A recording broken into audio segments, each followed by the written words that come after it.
with me on a Monday, walking into the Monday night game here in a little bit, talking week 11 already, even though week 10 hasn't concluded. We've got the Monday night game, but we've got a lot of injury news to talk about walking into week number 11. Emergency live stream. Let's get to it. Let's break it down. The Fantasy Football Show begins now.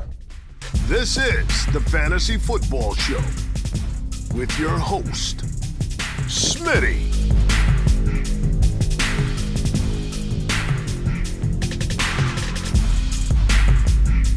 Top 5 running back.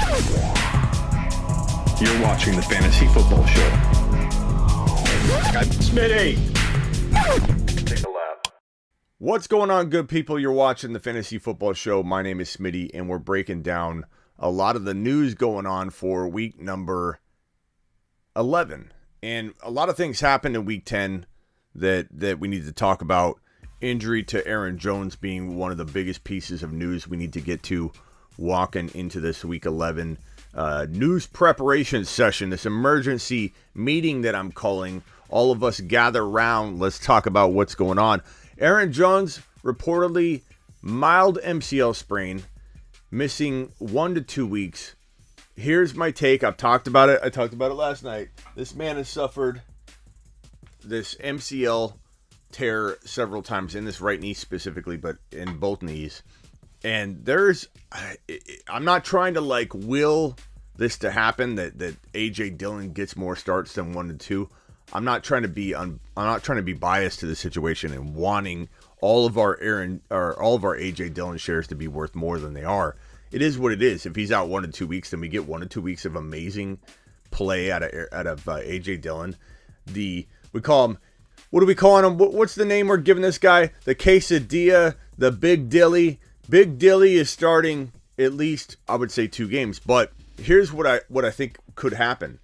That this man has suffered more trauma on that MCL than the average player suffering a mild 1 to 2 week expected MCL tear. So this could be one of those things where the news just kind of, we're waiting to hear he might be ready, then he's not, he might be ready. This could be more than the 1 to 2 weeks. Don't count on it, don't expect it. The news is telling you 1 to 2 weeks and you kind of got to go off that. But there is a strong possibility that this man is going to be out, Aaron Jones, for more than the 2 weeks, just because the initial report says this, just because Adam Schefter, who, let's be honest, Shefty hasn't been quite on point this year on everything, and we don't truly know what is what with him sometimes.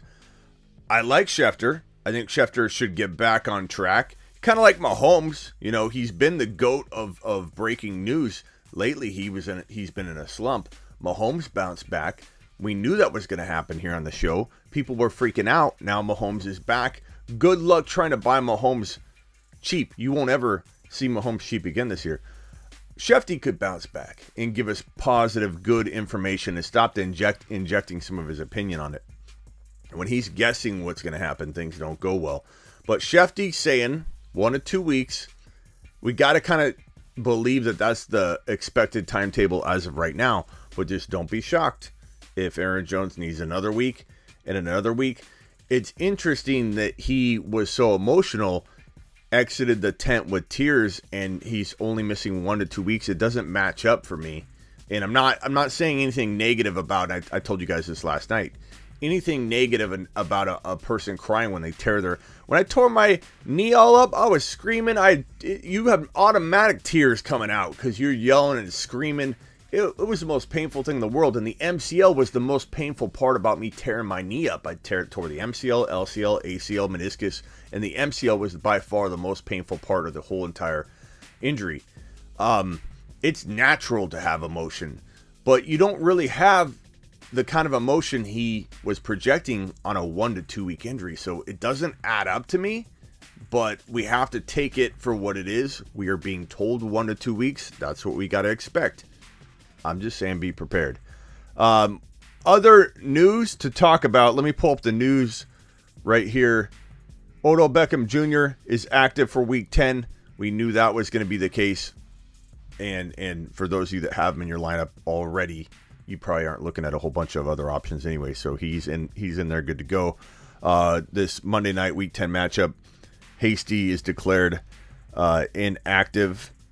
And that's the only thing you need to worry about there from a fantasy perspective. Chris Carson is in the news again. I don't expect much out of Chris Carson right now moving forward. Speaking Monday, Coach Pete Carroll said the team will revisit Chris Carson's neck IR situation Wednesday. That doesn't sound promising. I'm not expecting a single thing from Carson moving forward. And if he got cut, I'd probably pick him up in certain scenarios, but he's not an automatic grab because he may not play, again. So it's tough to know. Von Miller good to go. Yeah, Von Miller good to go with the ankle. Mike Williams is the curious case that everybody is either trying to get rid of or maybe get into. I'm of the thinking that Herbert will get things going and get back on track. A lot of people on my text line. Where's my text phone? This is my text line. This is my personal phone. My text line that you can order at heysmitty.com. I have a lot of Herbert panic going on the text line. To the degree that we know that you can go get Herbert completely cheap.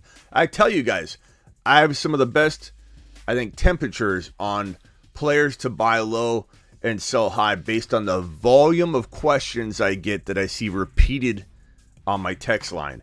It is this is a godsend right here, the text line for you guys. Why? Because when there are enough numbers don't lie. When there's enough of a certain amount of data coming in, numbers don't lie. And when you see a percentage that I see with some of these questions, like, what do we do with Mahomes last week? That's why I kept saying buy Mahomes. Buy him now. People are panicking about Mahomes. They really don't think Mahomes is going to rebound. There were enough texts that I got that Mahomes was by far one of the best go-gets walking into week number 10. And it was going to be moronic after we got to week 11, reflecting back on all the panic. And it does. It feels like a bunch of imbeciles out there doubting Patrick Mahomes and Hill and Kelsey, talking about how they're not going to rebound. Mahomes is figured out. It was moronic. It was completely moronic. And I saw so much panic, and I'm not calling my own people moronic. I'm saying the panic's moronic. The people saying that he's done is moronic. And unfortunately, my amazing people on my text line, these guys aren't, I'm not talking about them at all. These guys fallen victim to some of the crap being shoveled out there by so-called experts that Mahomes has figured out. And my poor, amazing people on my text line are unfortunately being shoveled that information. And then they got a question for me. Hey, Smitty, do we worry about Patrick Mahomes? Do we worry about Tyreek Hill? Do we worry about Travis Kelsey? My poor text people, these beautiful, beautiful people on my heysmitty.com text line are falling victim to this crap. And so when I see something come in like that, that's why Mahomes, Hill, Kelsey were on my top buy low players for week number 10 last week. That's why I'm talking about players coming in this week. Who's coming into the text line in massive amounts of messages? High volume questions about certain players. We're getting to that tonight. Right after the Monday night game, I go live again. No, this isn't my only live stream today. What do I look like, a moron? We're going live twice today. Emergency live stream right now. And the next live stream will be the moment the Monday night game ends.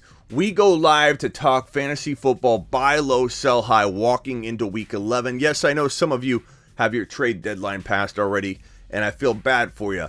Move that on up to week 11. That's when most people do it. Week 11, we're talking about who to buy low, who to sell high. Mike Williams will probably be in the buy low bucket, and I understand why people are doubting him, but I believe Herbert will bounce back. And I got on this topic to talk about the amount of text messages I'm getting from my beautiful people at heysmitty.com on my text line that are getting influenced by the massively bad content out there that says that Herbert's on the decline, and he's not. He's not. Herbert, go buy him low. Go buy him low. Go buy him low in Dynasty, especially Dynasty. Robert says this guy traded Mahomes a week ago and got lammed. Can't say I didn't see that coming. Bro, there's so many people that panicked on Mahomes. Like I said, I can tell.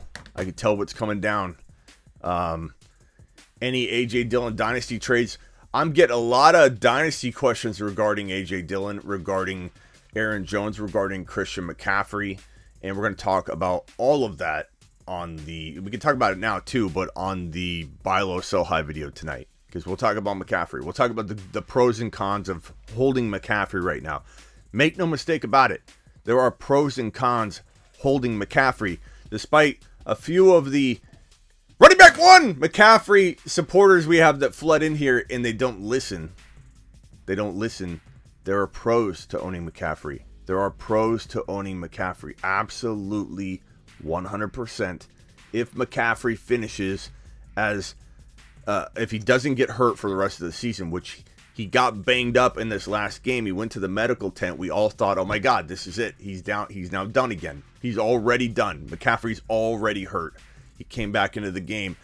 If McCaffrey can finish the entire season, go the distance all the way, and play well like he's playing, he will be in the conversation of number 1 to 5 overall walking into 2022 drafts. We're not talking Dynasty. Dynasty's a whole different monster, and his value is a lot lower in Dynasty because he's older, and if he does have one elite year left, it is probably one.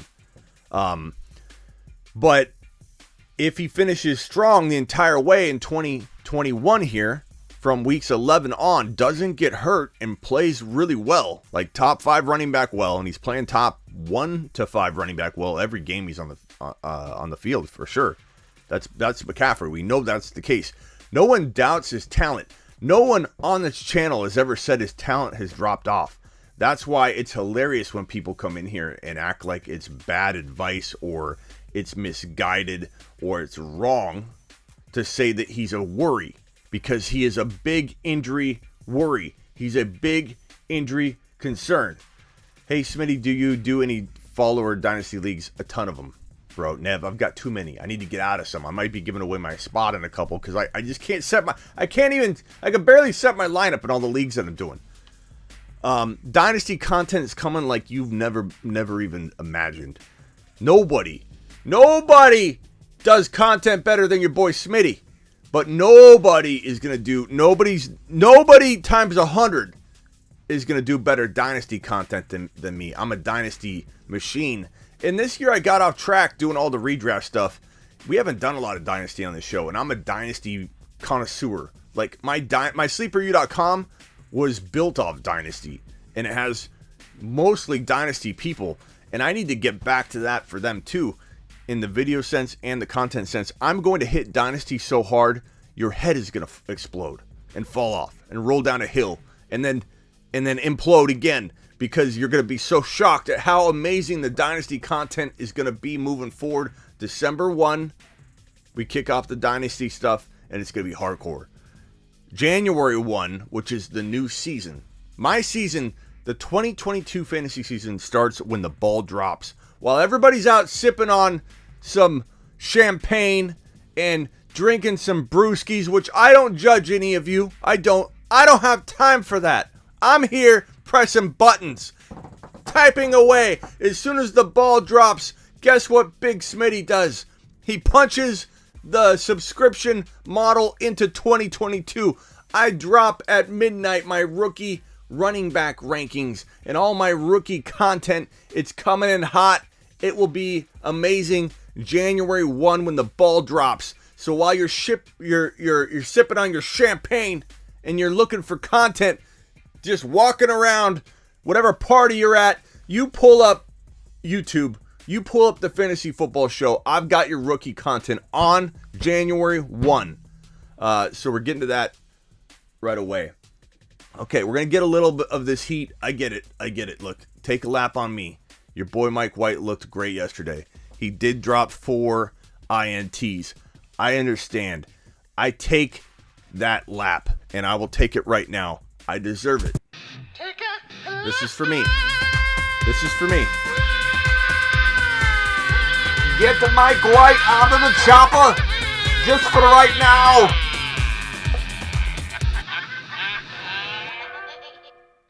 Look, we all miss. I miss. You miss. We miss. I'm going to have some duds. It's going to happen. Do I really believe Mike White's done? I don't. I feel like Mike White has a shot. And he played the Bills, and it was on me. Take a lap on me. Take a lap. For thinking that this matchup, he was going to prevail and really show his stuff. Look, he got dominated. He didn't have a lot of good help, but he got dominated. And if anybody's going to judge him, though, and say he doesn't have what it takes, like, that's very short-sighted, in my opinion. Because do you do that with Fields? Do you do that with Trey Lance? Do you do that with Mac Jones? Mac Jones hasn't looked the way he looks right now all year long. So let's be a little bit realistic and say to ourselves, okay, Mike White did look bad. He has looked good. He's looked both. And if you think he's horrible because he threw 4 INTs against the Buffalo Bills, you're very short-sighted. I'm not saying this to Scanners or anybody in particular. I'm just saying whoever's sitting here going, Mike White's garbage, you're wrong, blah, blah, blah. I was wrong on Sunday, but I don't believe he's garbage. I believe he could be a very, very good quarterback. I don't know if he'll get the shot he needs. I believe the Jets might give him one more try, but we'll see. I don't really care what anybody says. My mind, my eyes, my instinct tells me that if cultivated right, he might not be. I can't predict all of that. He could still be very, very good. And I'm excited to watch his journey, and I think he still will have a journey. People can't just write him off because he had one bad game against the Bills and threw 4 INTs and not give him the same level of up and down ability to navigate through his career and mature and blossom that you give every other rookie quarterback. And he's not a rookie, but this is his first year. He's essentially a rookie.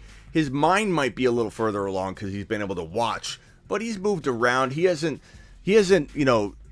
put down roots and learned in an offense and just he's been essentially living a rookie year. So I love that people are so down on him. They just don't even give him the benefit of the doubt. Brandon Bolden, hip limited in practice Monday. So, he might come in and take some shares of Stevenson if Stevenson gets to start. Monitor that. But I'm loving Rhamondre Stevenson. One of the top, I think he was the number one ad of the Week 10 video content that we cranked out. Number one ad. I got a lot of looks for that too. People are like, why are we adding Stevenson as the top ad of the week? Now we know why. Stevenson was a sleeping giant. Stevenson had that A.J. Dillon potential. If he gets in there and he's going to blow up, you don't know when it's going to happen, but you want to be the one holding him so that when a player goes down like Aaron Jones did, you're not scrambling to go get him and getting in a line. You already have him. That's why you needed to own Stevenson already. That's why Stevenson was one of the best holds and grabs for weeks now. And why I keep talking about Stevenson over and over and over. I wanted you to be the person holding him when crap hit the fan. Everybody rushes to the waiver wire. I want people to always say about my followers, dang, he always owns the guy. When I go to the waiver wire to see who owns Stevenson or if he's available, it's always this guy's team. He owns Stevenson. And in the cases of Gainwell and the guys we miss on, this is how you play the game. You're not going to always have a home run when you reach for a guy, tuck him away on your bench. You might not have them blossom at all that year. Gainwell still very much in the realm of possibility of turning into something like Stevenson. If you remember, Stevenson looked like he was going to have this kind of success, and then he got benched. So he's been kind of like that all year, and a lot of people gave up on him last week, which was the wrong time to give up on Stevenson, which is why I had him as my number one ad because he was getting dropped by people that are impatient. And they dropped him, and look what he did. Look what he did. 110 people in here, only 117 people now in here, only 40 likes. Please punch the like button. It helps your boy Smitty. I've had Stevenson in one league, but only on your bench. You didn't, I mean, he was a great play. Like, it wasn't a shocking development that he had a good game. Like, he was on Instagram all morning, that 1 hour into kickoff. I was saying, get him in, get him in, get him in. Running back one, running back one, running back one, get him in. So, you know, but you got him, bro, and that's half the battle, Daniel. Moving forward, he should be the starter for now until this man, Damian Harris, comes back, and then we don't know. So Damian Harris concussion, did not practice Monday. The Monday injury report is just the estimation, but it's not the best start for Harris entering this week 11 of practice. If Harris is out again this week, Stevenson would be in line for another considerable workload. Considerable. How about running back one workload? How about this man was the running back one in fantasy football in week 10? Was he not? Was he the number one or number two? I guess it depends on your scoring. Let me pull up one of my leagues and see. Leaders, week 10, running back, A.J. Dillon. Oh! A.J. Dillon and Stevenson, almost a virtual tie depending on your scoring. A.J. Dillon's the number one running back. Stevenson's the number two running back. These two, I have both these guys in my lineup in about 2 or 3 leagues, and I have Dillon starting like, 8 leagues. And Stevenson starting in about, I'd say 5 total. I love Stevenson and Dillon right now for people that played that low-end running back 2 build, you know, where you didn't really, you had a void at running back 2 and you stacked at other positions, and now you've got Dillon and Stevenson in this rotation. This is how you do it. This is why you do it. So Damian Harris will create a problem for us if he does get back on the field, so stay tuned for updates on Damian Harris, though. Saquon Barkley. I can't tell you, probably not my most asked question right now, but it's getting to the point where I'm hearing an awful lot on my text line at heysmitty.com, which you can order at heysmitty.com. On my text line, a lot of people ask me about Barkley. And I have it going different directions. A lot of people saying, hey, Smitty, should I trade for him? Or, hey, Smitty, should I trade him away? He's just a hot topic right now because he's popping up on news right now. You know, is he going to play? He's trending well toward returning week 11. That doesn't sound good to me.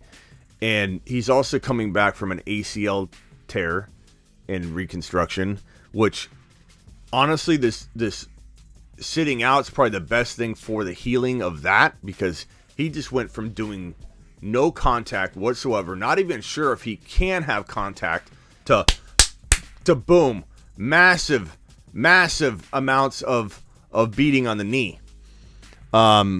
So he looked good in practice, according to this report, was spotted cutting with ease. That's all good news for week 11. Do we trust him moving forward? Probably less than I trust Christian McCaffrey. So I trust Christian McCaffrey, you know, a little bit. I trust Barkley a little less. I would trade Barkley now, coming off of this news right here, that he's trending well toward returning in week 11, that he looked good in practice. I would use this information to my advantage and try and trade him. Do I say trade him for garbage? No. Am I telling you to trade him no matter what? Like, just take the best offer? No. This isn't a here's my offer or OBO, best offer. I'm not telling you to just sell him to the lowest bidder. I'm telling you to sell him very, very high.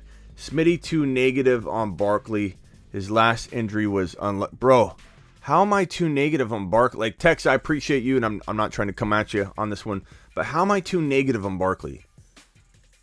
He literally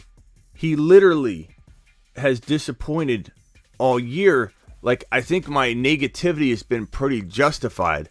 Like, I don't think I'm being unfair to the man. I'm being realistic, and I'm trying to anticipate that a man that came into week 1 completely not ready to take the pounding of a between the tackle running back at the volume he was going to be fed, would have trouble not only staying healthy but not look great for a while. And he didn't look great until right before he got hurt. And I wouldn't call it unlucky, Tex, because he's very injury prone. And you could say, oh, he stepped on a guy's ankle completely random. If you watch the play, it was very reckless how he did it. He literally ran right into a guy and tried to run on his own players. Like, I understand what you're saying. Ankle injuries, you can't really always predict that. Then again, he's very injury prone. We knew he was going to get hurt. He literally almost broke his elbow the play before he tore his ACL. I don't think I have any justifying to do as to my negativity toward Barkley. So, no offense, Tex, but when I see comments like this, I'm like, how am I being negative toward Barkley? He's literally done nothing but disappoint all year long. And it's been a while since he's been Barkley of old anyway. And he's very injury prone. And I don't buy this, that injury would have happened to anybody. Watch the play he sprained his ankle on. It was a reckless run. He doesn't exactly put his body in the best of positions, bro. Like, if you watch it, it was a ridiculous way to navigate through the line. I believe he's trying to go through a gap, or I forget. CMC injury prone also? Absolutely at this point. Like, I don't know if I would call him the same kind of injury prone, more so that his body's breaking down. You know what I mean? It's different when your body's breaking down and you've just taken almost way too much abuse up the gut. It doesn't matter if he gets a lot of his work in the receiving game. He has had an insane amount of volume and usage that is added up. And we knew McCaffrey would eventually break down. So I think when people talk about McCaffrey being a lock to be a top 5 guy next year, we have a lot of McCaffrey people that pop in and out of the chat that say things like, you know, McCaffrey's by far just the number 1 running back. Dynasty redraft doesn't matter. Not the case. JT Harris, by far my 1 and 2. I don't really care if McCaffrey finishes the year and gets through it. Him getting banged up already yesterday, going to the tent, it's just a reminder. It's going to happen. His workload is so massive, it's a matter of time. I would probably put the odds of Christian McCaffrey, even if he finishes the year healthy, and we're all getting excited about McCaffrey again. Oh my God, he might be back. I would put the odds at like 10%, maybe 15%, that he would actually play an entire season the next game. Let's say he misses even one game. He would miss more than one game walking into next. I would put it at a 10% chance that he would miss less than 1 or less games. I would put it at a 10% chance. His workload has been through the roof. No player has been utilized more and been a bigger percentage of his team's offense than McCaffrey over the last handful of years. It is time for his body to break down. Plain and simple. And with Barkley, I know everyone's going to say Barkley is going to bounce back. If you do, you own him, and I don't blame you. Like Tex, you probably own him in a couple leagues, and I don't blame you. You're backing your boy. But if anybody thinks this man is like just going to shake all this off and have this crazy finish to the year, I don't know. It's possible. I'm not banking on it. I'm banking on the odds of him having trouble with not only the ankle, which is getting better, the compensate, which is good that they kept him out. If they rushed him back with the ankle, he would have had issues with his knee because he'd be compensating and trying to get through the knee injury in the recovery process week after week after week of taking the abuse that you take as a running back, this knee joint, these two smashing together on this recovering knee that isn't fully ready. It swells up. He's got to take break. He doesn't practice. You know, he won't practice that much at all after a game because he needs time to recover from this ACL tear. It's brutal coming back from an ACL tear. It's not easy that first year back. So you guys can trust McCaffrey if you want. Barkley. I won't be suggesting any lapse by anybody that wants to hold him. Like, this isn't like take a lap material.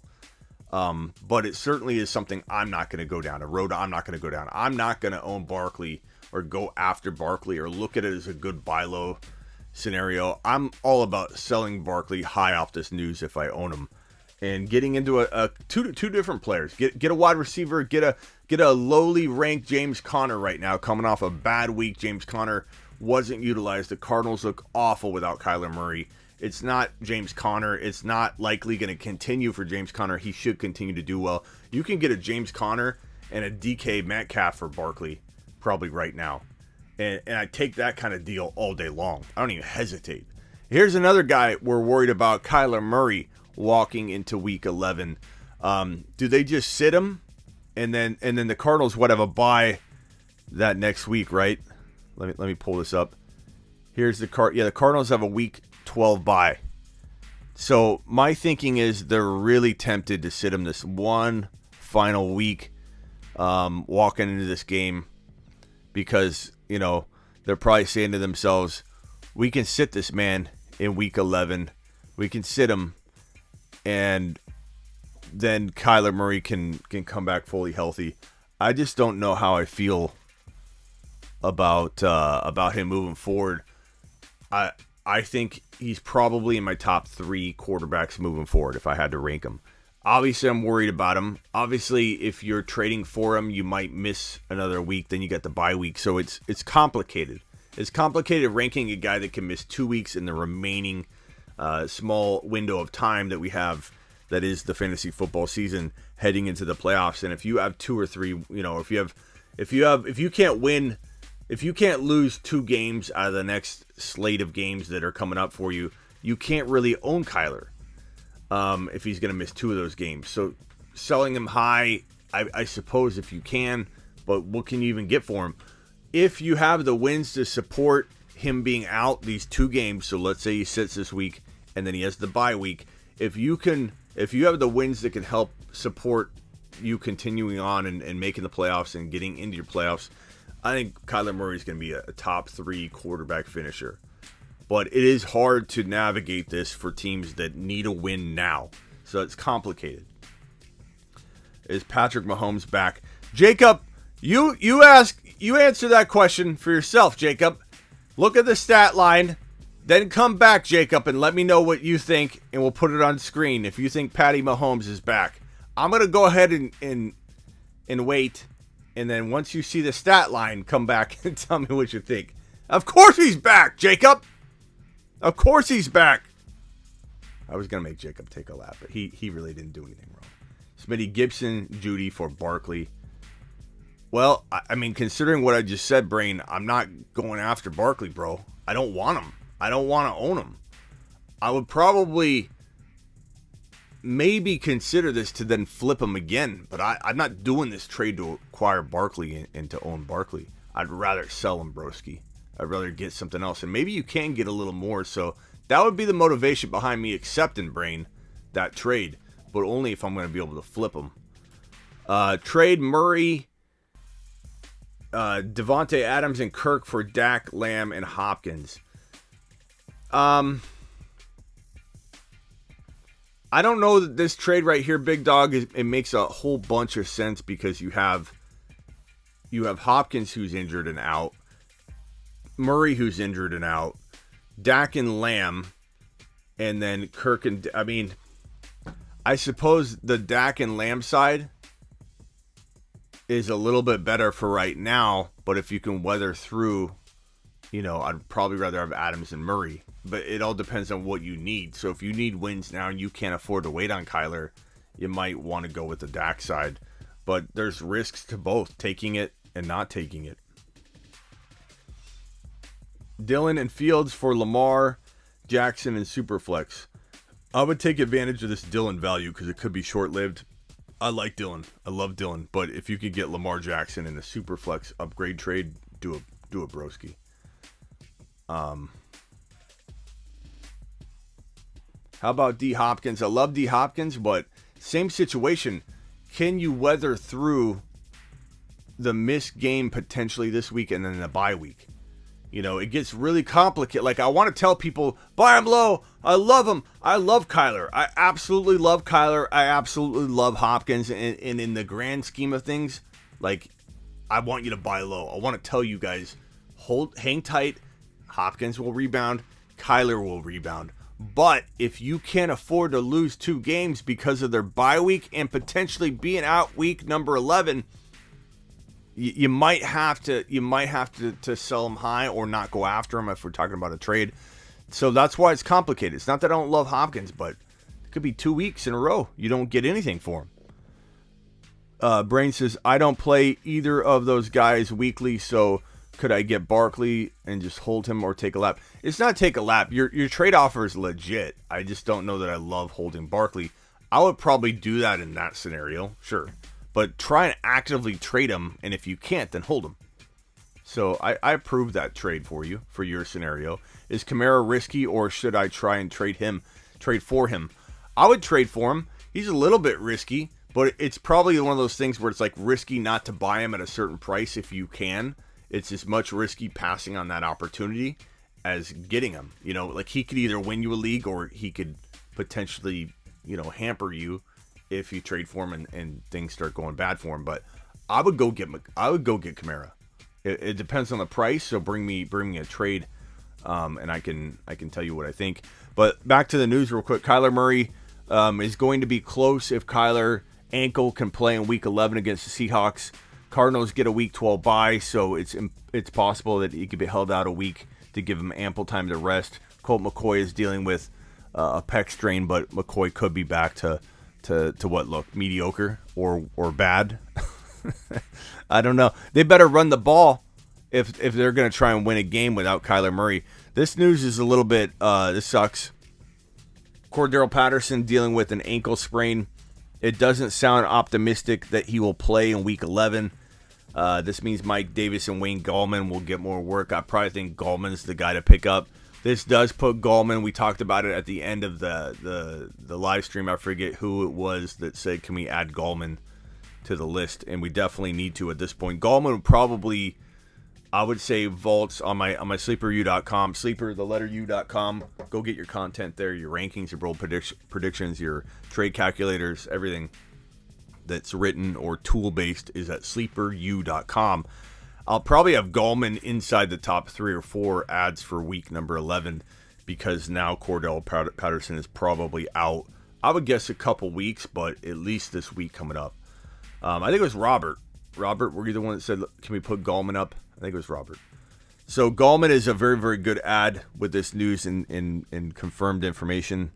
Ricky Seals-Jones, day-to-day. Let's see if there is any other information we can throw your way. Jameer Johnson or Jefferson could miss time with an ankle injury. Watt, knee and hit came back negative, and he may not miss any time. That's great news for the Steelers. TJ Watt. CeeDee Lamb, this was some news that people were asking about. CeeDee Lamb described his Week 11 injury as a Charlie horse that kept really nagging, so no real injury concern here with CeeDee Lamb. I'll let you know if that changes, but it looks like a Charlie horse. We may not be professional athletes, but some of us couch quarterbacks, we wake up with a Charlie horse in the middle of the night. So we kind of know a little bit what Lamb's going through, do we not? I mean, we're basically couch athletes, We get a Charlie horse from time to time, watching a little football from the couch. But Baker is day-to-day with the knee. He looked bad in this one, but apparently he's day-to-day. Colt McCoy, as I said, could rebound. This one's an interesting little report. Chiefs coach Andy Reid has told Josh Gordon to be patient because it's going to happen. I don't know what that's going to be. I'm interested. I don't know if I'm owning him, but maybe in a deep league. Clyde Edwards-Helaire. This news right here. Clyde Edwards-Helaire has a pretty good chance to play Week 11. I don't like pretty good. I wanted to hear he's coming back. Like, a little disappointing. And, to be honest, and I try and be unbiased. I try not to dig my heels in on previous predictions and just talk players up because I talked about them all offseason. Clyde I've talked about a lot. And that was a big miss for me in general in 2021. But Clyde, I was really, really hoping that they would need him and he would come back this week and everything would gel and that the team would get on track with him in the lineup. Worries me a little bit that Darrell Williams looks so good in the passing game, because now you wonder if when Clyde comes back, they don't give him the PPR work again. We'll see where it goes once he gets in the lineup. We saw David Montgomery come right back in, even though Khalil Herbert looked fantastic in his place.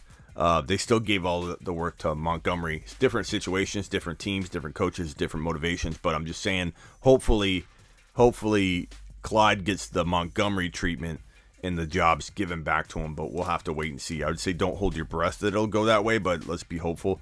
Tua will start week 11. His career has been such a roller coaster. Chuba Hubbard, 27 yards. So now we're just getting into the stats from yesterday. So I'm going to close that out. That's pretty much all I have for you. Wanted to do an emergency show. We got Blake with a super chat. Did we got any other super chats that I've missed? I apologize if anything came through. Rodney, you still here, bro? You still here, Rodney? Blake and Rodney. Rodney, let me know if you're still here, buddy. I'm sorry it took so long to see your super chat. Rodney says, I picked Stevenson over Collins and it paid off. Attaboy, broski. Brofist. Appreciate you being here. Appreciate the super chat, and great job with Stevenson, and hopefully you get a grip of starts out of him. Pick 2 PPR flex: Amari, Patterson, Dillon, or Gaskin. Patterson's probably out, bro. Patterson's probably out. Dillon and Amari, pretty easy. I mean, Gaskin, hit and miss. You're gonna start him when he does bad. You're gonna bench him when he's gonna do good. But Dillon and Amari are pretty easy. Trey area, night tonight, says sunny. Yeah, I mean, you wish, right? Terry Roberts in the house says 141 in here, and we only have 70 likes. What's going on? Terry ain't happy. Punch the thumbs up. Rodney is still here. Rodney, sorry it took me so long to get to that. Your bye weeks next week are the Broncos and Rams. Know that. I was bronze level in Yahoo Fantasy. Now I'm a diamond level thanks to Smitty. And the show took me 3 seasons. Big dog, attaboy, broski. Let's give you a Smitty approved. You've just been Smitty approved. Appreciate you, buddy boy. Patterson is out. Is out as in not playing. Yeah, Patterson looks like he has a potential high ankle sprain. Maybe Santa. And he won't be playing this week, I would imagine. Punch that like button, Mike Tyson. Punch the button. It's Mike Tyson. I'm scary. Punch the button. Hit the button. This is Iron Mike Tyson. Henderson and Adams for Swift and Diggs. Give me Swift and Diggs. I'll take it. I think. I mean, it's arguable. Like Henderson could prove to be as good as Swift, if not better tonight, or he could prove that Swift is better than him. This will be like if I were you, I'd probably watch this game with my finger over the button, because Diggs and Adams, I'd probably rather have Diggs because Adams has when's the Packers bye week?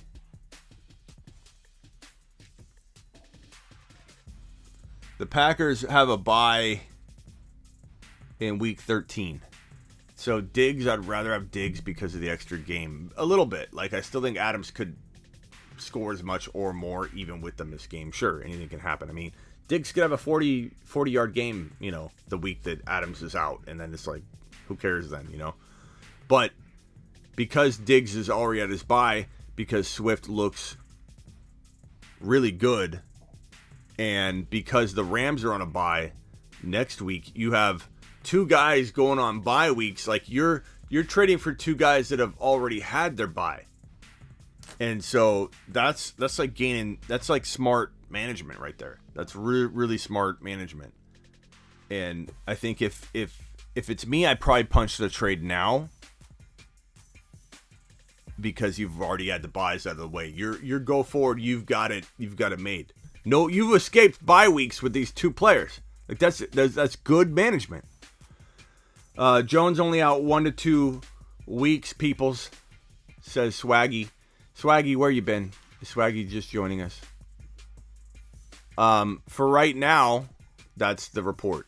But don't be surprised if that changes. That is a very, very early indication from Adam Schefter. And we're talking about a player that is continuously injured this MCL. Don't be shocked if it turns into 3 weeks or more. Not saying you should be expecting it or expecting anything different, but we're talking about 1 to 2 weeks at a very, very minimum, and then potentially more time. Diggs went off this week too. Yes, Jacob. Buffalo also has Buffalo also have 4 at home. Not sure what you mean there. Swifty and Diggs easy, says Swaggy. Who's safer for 10 points, Debo or Mitchell? Debo, especially if it's PPR. And yeah, there you have it.